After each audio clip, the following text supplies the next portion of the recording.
Assalamualaikum warahmatullahi wabarakatuh.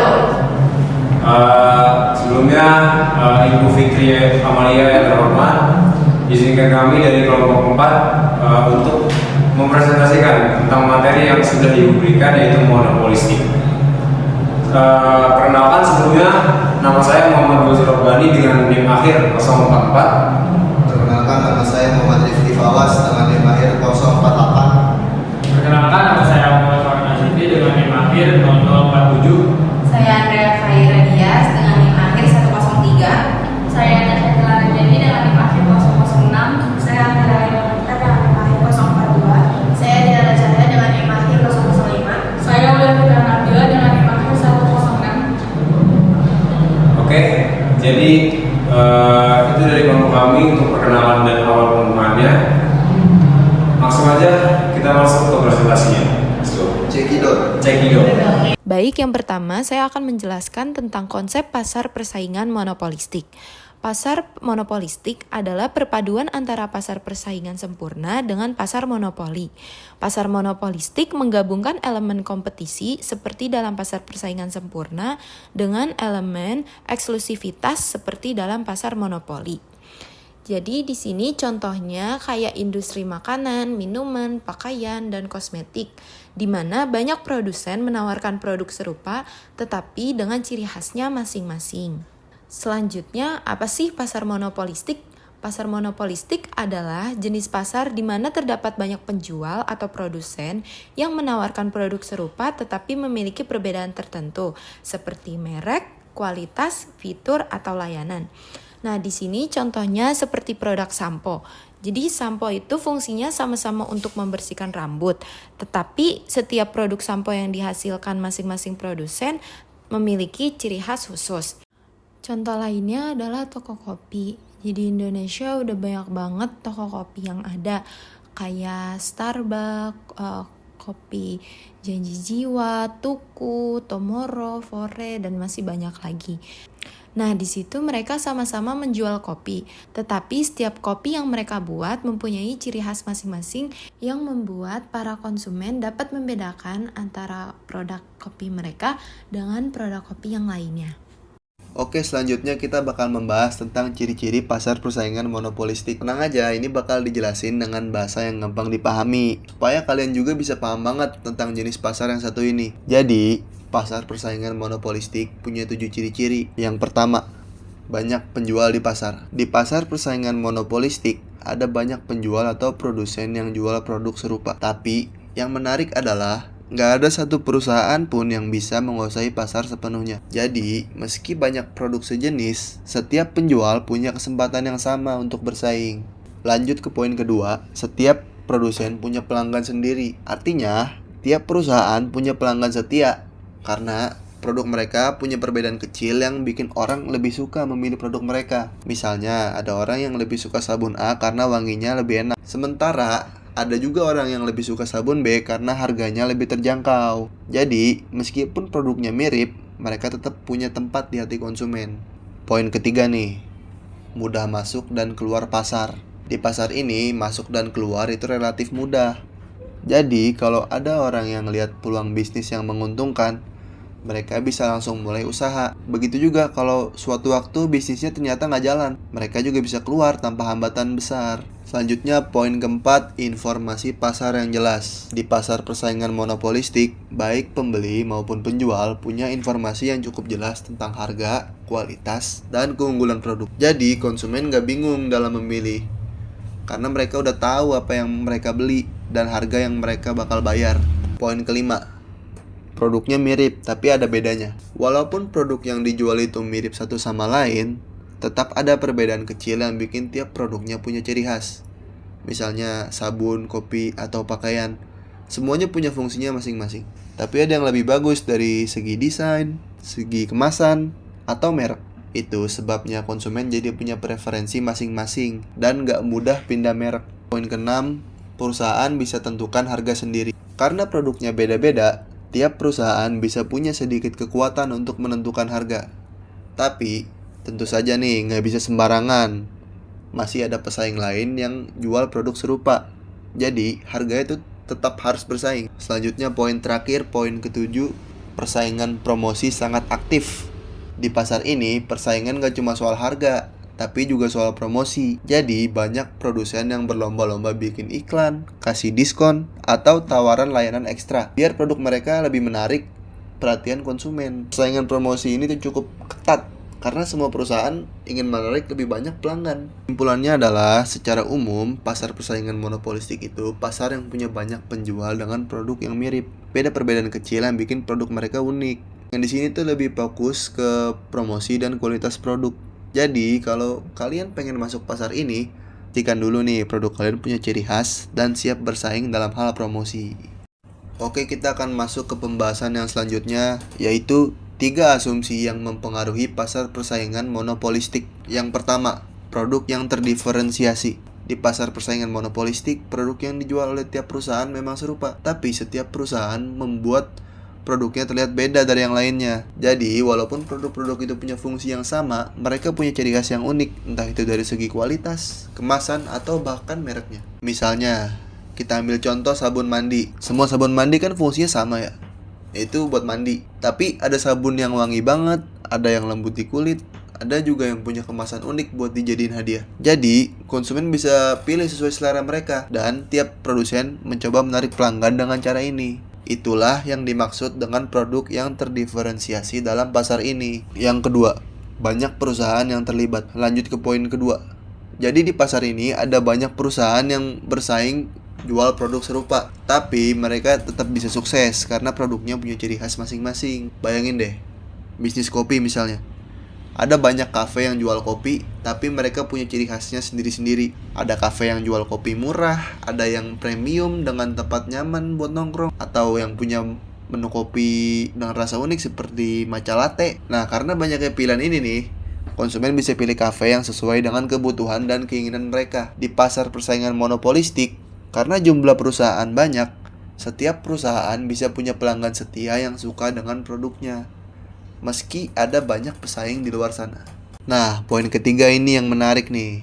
Bebas masuk dan keluar pasar. Maksudnya di pasar persaingan monopolistik, siapa saja bisa mulai bisnis kapan aja kalau ada peluang keuntungan. Tapi, kalau bisnisnya pun gak berhasil, mereka juga bisa keluar dengan mudah. Misalnya nih, bisnis thrifting lah yang lagi booming. Kalau orang lihat untungnya besar, mereka bisa ikut buka usaha thrifting. Tapi kalau terlalu banyak pesaing dan akhirnya keuntungan semakin sedikit, mereka yang gak kuat bersaing bisa tutup usaha tanpa kesulitan. Karena itu, di pasar ini kita bisa lihat ada persaingan yang dinamis.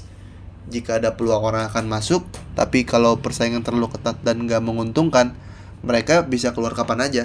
Itu yang bikin pasar ini fleksibel dan terus berkembang. 3 asumsi dasar persaingan monopolistik yang bikin pasar ini menarik dan dinamis. Semoga penjelasan tadi bisa bikin kalian lebih paham tentang konsep ini. Selanjutnya ada corak pasar monopolistik. Dalam pasar monopolistik sendiri, meskipun ada banyak penjual yang menawarkan produk serupa, namun produk tersebut tetap memiliki ciri khas tersendiri, seperti mutu atau kualitas, desain, gaya, ataupun kemasan dari produk tersebut. Lalu ada efisiensi dan diferensiasi produksi terhadap keuntungan bagi produsen maupun konsumen.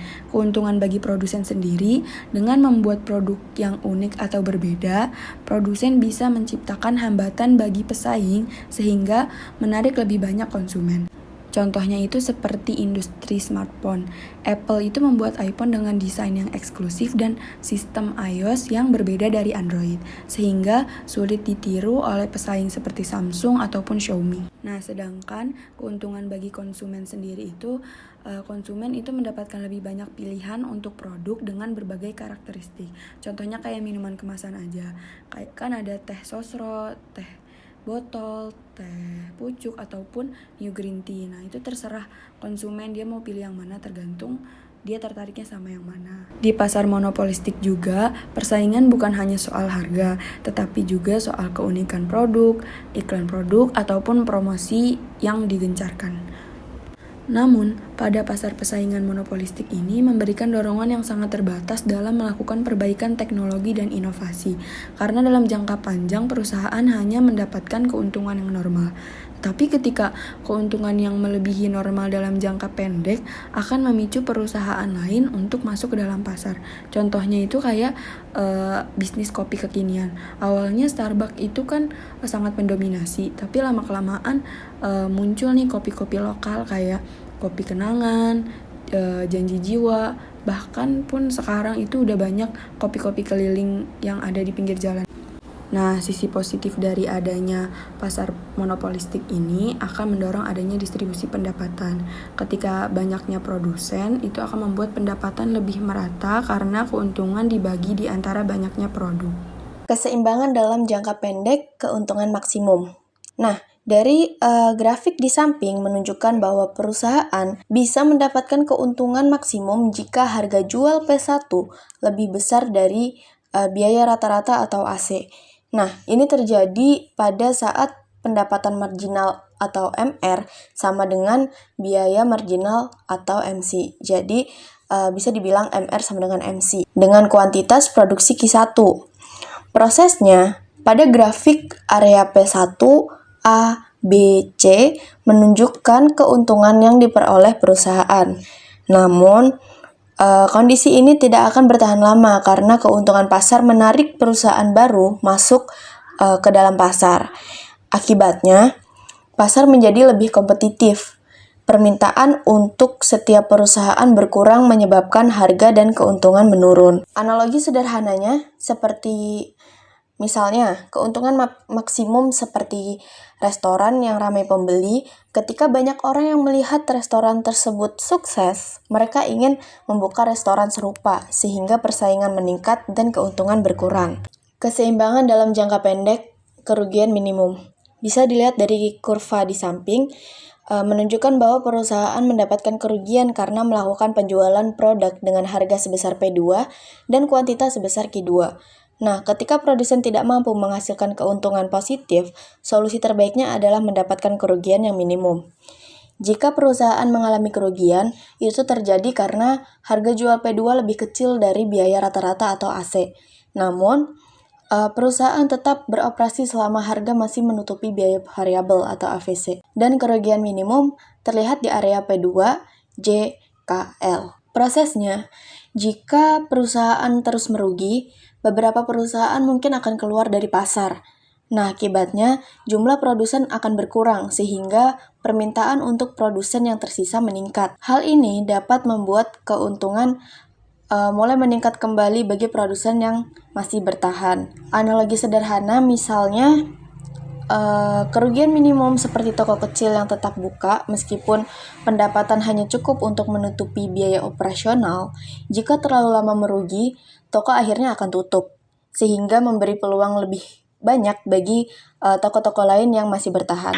Berikutnya adalah keseimbangan jangka panjang, yang dimana proses masuk dan keluar pasar terus berlanjut hingga perusahaan di dalam pasar menghasilkan keuntungan ekonomi sampai dengan 0, atau bisa disebut dengan zero profit.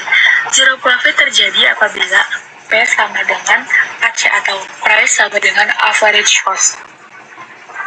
Dari dua skenario yang berlangsung sebelumnya, baik perusahaan keluar atau masuk ke dalam pasar, akhirnya pasar mencapai keseimbangannya dalam jangka panjang, di mana permintaan akan bersinggungan dengan kurva AC, sehingga price akan sama dengan average cost. Bisa kita lihat dari gambar kurva. Di kurva ini garis demand ia bersinggungan dengan garis AC, sehingga price akan sama dengan average cost. Kita bisa menandai yang garis bersinggungan ini dengan titik A. Nah, pada titik A itu terjadi zero profit karena P sama dengan AC, sehingga menyebabkan harga keseimbangannya sebesar P bintang dan output keseimbangannya sebesar Q bintang. Selanjutnya ada kompetisi monopolistik versus kompetisi sempurna. Titik F merupakan skala efisiensi atau efisiensi scale. Kondisi yang menggambarkan biaya rata-rata atau AC berada dalam kondisi yang minimal. Di sini ada dua kurva. Yang sebelah kanan itu ada kurva equilibrium jangka panjang di pasar persaingan sempurna. Di sebelah kiri ada pasar equilibrium jangka panjang di pasar persaingan monopolistik. Nah, pada pasar persaingan sempurna, keseimbangan jangka panjang tercapai pada titik skala efisiensi. Nah, pada titik ini, yakni ketika kuantitas output yang dijual atau QX sama dengan efisiensi F. Sedangkan dalam pasar persaingan monopolistik, keseimbangan jangka panjang terjadi bukan di titik skala efisiensinya, bukan di sini, melainkan saat harga atau price lebih tinggi daripada biaya marginal. Jadi harganya itu lebih tinggi daripada biaya marginal. Harganya di sini, sedangkan biaya marginalnya di sini. Akibatnya terjadi gap antara output yang dijual QE yang lebih rendah dibandingkan skala efisiensinya. QE-nya lebih rendah daripada skala efisiensinya. Karena ada selisih tersebut, itu bisa disebut dengan kapasitas lebih atau excess supply. Sehingga penjual memiliki alternatif untuk produksi di titik F. Namun, karena harus menurunkan harga jual sehingga mengurangi tingkat keuntungan yang akan didapatkan, maka penjual memilih opsi untuk membiarkan adanya kapasitas lebih atau excess supply. Oke, jadi selanjutnya di sini saya akan menjelaskan tentang hubungan antara harga dan biaya marginal gitu, atau hubungan antara price dan MC gitu ya. Di dua jenis pasar yang berbeda gitu. Yang pertama itu ada pasar persaingan sempurna dan monopolistik gitu. Nah, di sini kita bakal lihat perbedaan gimana harga dan biaya marginal bekerja di masing-masing pasar gitu. Pada grafik yang ada di sebelah kiri itu, harga sama dengan biaya marginal gitu. Nah, di pasar persaingan sempurna, garis hijau itu mewakili harga, dan garis biru yang putus-putus itu mewakili marginal cost. Nah, bisa kita lihat, harga selalu sama dengan MC. Kenapa? Karena produsen itu nggak punya kekuatan buat naikin harga. Kalau mereka coba naikin konsumen, bakal pindah ke produsen lain yang harganya lebih murah pasti. Efisiensinya itu, apa efisiensi yang akan tercapai gitu kalau menggunakan sistem pasar ini gitu. Karena harganya sama dengan MC, pasar ini tuh tentu saja efisien gitu. Artinya nggak ada pemborosan dan konsumen membayar harga yang sesuai dengan biaya produksi tambahan gitu. Coba masuk ke grafik di pasar monopolistik gitu, apa sih bedanya? Itu kan. Nah, kalau di grafik tersebut kita bisa lihat harga lebih tinggi dari biaya marginal. Sekarang kita lihat nih, garis merah itu kan mewakili price dan garis biru putus-putus itu adalah MC. Nah, di pasar ini harga selalu lebih tinggi dari MC. Ini terjadi karena produsen punya kekuatan buat nentuin harga sesuai keinginan mereka. Makanya mereka disebut price maker gitu kan. Nah, apa sih ketidakefisienan dari pasar ini, pasar monopolistik gitu ya? Ya akibatnya konsumen harus bayar lebih mahal gitu kan dibanding biaya sebenarnya. Selain itu jumlah barang yang diproduksi pun lebih sedikit gitu. Karena produsen sengaja bikin harga tinggi untuk memaksimalkan keuntungan. Kesimpulannya adalah di pasar persaingan sempurna, harga sama dengan biaya marginal, bikin pasar jadi lebih efisien. Sedangkan di pasar monopolistik, harga lebih tinggi daripada biaya marginal. Itu bikin konsumen bayar lebih mahal dan pasar jadi nggak efisien. Lalu selanjutnya kita akan masuk ke penyebab. Apa sih yang menyebabkan ketidakefisienan dari pasar monopolistik gitu? Ketika kita bicara tentunya tentang pasar monopolistik, ada satu hal yang langsung muncul di pikiran kita gitu, yaitu adalah ketidakefisienan. Lah kenapa? Ya karena pasar ini meskipun menawarkan keragaman produk dan inovasi, pasar ini tuh memiliki dua kelemahan mendasar yang sangat merugikan masyarakat. Harga yang terlalu tinggi dan memanfaatkan kapasitas yang kurang optimal itu salah satu contohnya gitu. Nah, oke, kita bahas di sini. Penyebab yang pertama itu harga lebih tinggi dari biaya marginal. Kenapa bisa terjadi gitu? Nah, di pasar monopolistik, perusahaan memiliki kekuatan untuk menentukan harga. Mereka adalah price maker. Alih-alih menetapkan harga berdasarkan biaya produksi tambahan gitu kan, marginal cost gitu, mereka menetapkan harga yang lebih tinggi gitu, yang memanfaatkan ketergantungan konsumen terhadap produk mereka. Ya, dengan kata lain, produsen tahu bahwa konsumen tidak memiliki banyak alternatif gitu. Kalau mau kita bikin ilustrasi gitu ya, coba bayangin, Misal biaya tambahan untuk membuat satu unit barang itu cuman 10.000 gitu misal. Di pasar yang efisien barang itu dijual ya 10.000 gitu. Nah tapi di pasar monopolistik produsen mungkin menjualnya di harga 15.000 atau bahkan 20.000. Selisih ini adalah keuntungan produsen, tetapi menjadi beban kan bagi konsumen. Lalu dampaknya apa gitu? Ya ketika harga terlalu tinggi, banyak konsumen yang potensial yang sebenarnya mampu membeli barang itu di harga yang normal, tapi akhirnya terpinggirkan. Ya mereka harus berkorban atau mencari alternatif yang mungkin lebih rendah kualitasnya. Ya akhirnya surplus konsumen, kepuasan yang didapat konsumen dari transaksi itu berkurang drastis. Lalu kita masuk ke penyebab yang kedua, yaitu kapasitas yang berlebihan atau excess capacity. Artinya apa tuh? Nah, pasar monopolistik juga ditandai dengan kapasitas produksi yang tidak optimal. Perusahaan-perusahaan ini berproduksi di bawah skala efisiensi, yaitu titik di mana biaya per unit barang bisa ditekan seminimal mungkin. Kenapa bisa terjadi? Ya karena mereka tidak memprioritaskan kuantitas produksi, melainkan lebih fokus pada menjaga harga tetap tinggi. Dengan memproduksi lebih sedikit, mereka bisa menciptakan kesan kelangkaan gitu. Seakan-akan yang mereka jual itu langka gitu. Nah, yang akhirnya memperkuat posisi mereka sebagai produsen yang unik. Apa dampaknya kalau misalkan terjadi hal yang kayak gitu? Dampaknya adalah pemanfaatan sumber daya menjadi tidak maksimal nantinya. Barang yang sebenarnya bisa diproduksi dalam jumlah besar dengan biaya lebih rendah justru dibatasi jumlahnya. Ini kan jelas menciptakan ketidakefisienan di tingkat produksi sekaligus mempersempit pilihan konsumen gitu. Jadi apa yang bisa kita pelajari di sini? Pasar monopolistik dengan segala keunikannya sebenarnya lebih banyak menyimpan ketidakefisienan. Harga yang lebih tinggi dari biaya marginal adalah bentuk eksploitasi terhadap konsumen. Kapasitas yang tidak maksimal adalah bentuk pemborosan sumber daya yang berharga. Cuman pasar ini meskipun terlihat inovatif, pada kenyataannya menciptakan jurang antara produsen dan konsumen gitu, di mana keuntungan produsen tumbuh subur di atas kerugian masyarakat.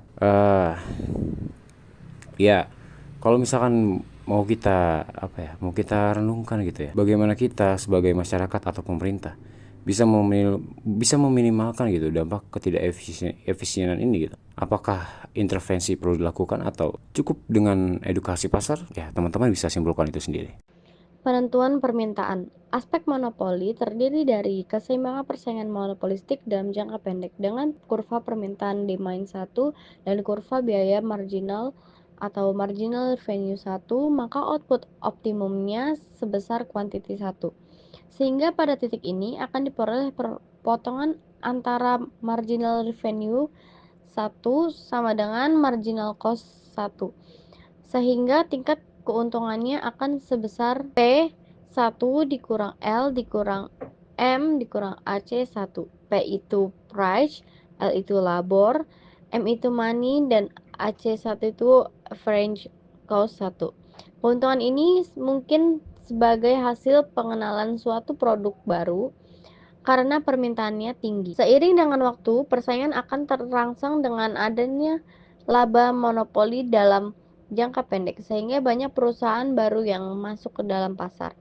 Sehingga aspek persaingan ini akan tergambarkan pada keseimbangan pasar persaingan monopolistik jangka panjang. Jika semakin banyak perusahaan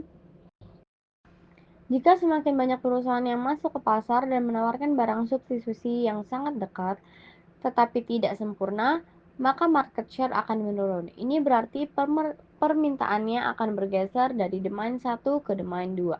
Dan biaya marginalnya akan menurun dari marginal cost 1 ke marginal cost 2. Sehingga pada kondisi ini akan menghasilkan perpotongan marginal revenue 2 sama dengan marginal cost 2. Output optimalnya sebesar quantity 2 dan harga akan sama dengan biaya total rata-rata. P sama dengan AC atau price sama dengan average cost.